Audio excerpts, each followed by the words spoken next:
এই শোনাই, বলো। একটা কথা বলবো। হ্যাঁ বলো। আরে আমাদের ছেলেদের জীবনটা না পুরো বেকার, জানো তো।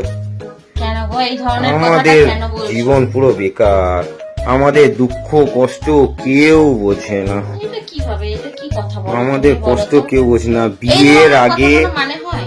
আমাদের মারাও বোঝে না, বাবারাও বোঝে না, ভাই বোনরাও বোঝে না, আর বিয়ের পর বউও বোঝে না। কি এটা কি বলবো, করে বললে বলো তো? না একদম বোঝে না। ছোট কথা বলে দিলে তো। তোমাকে আমি বুঝি না বলো? তোমাকে আমি সব সময় হেল্প করি, সব কিছুতে তোমাকে আমি সাপোর্ট করি, তাও তুমি এই কথাটা বলতে পারলে বলো ভেবে যে আমি বলছো? তোমাকে বুঝি না? তো ভেবে বলবো না, ভেবে বলবো না তো কি বলবো তুমি বলো আমার তো? সব দুঃখ কষ্ট সব বুঝো। তুমি বলো তো, তুমি বলো। আমি তোমার কোনো দুঃখ কষ্ট বুঝি না? সত্যি সব বুঝো? সময় তোমাকে আমি সাপোর্ট করি, সব সময় আমি তোমার কথা বুঝি, তাও তুমি এই কথাটা কি করে বললে বলো তো? তাহলে একটা কাজ করবে, বলো। আমার 10,000 টাকা খুব দরকার, আমাকে দেবে? ফালতু কথা বলতে এসছে, যাও তো এখান থেকে, যাও কাজ করতে দাও তো। মাথা খেও না, মাথা খেতে এসছে। আমাদের দুঃখ কেউ বোঝে না। যাও, বুঝি না, বুঝি না, বুঝি না।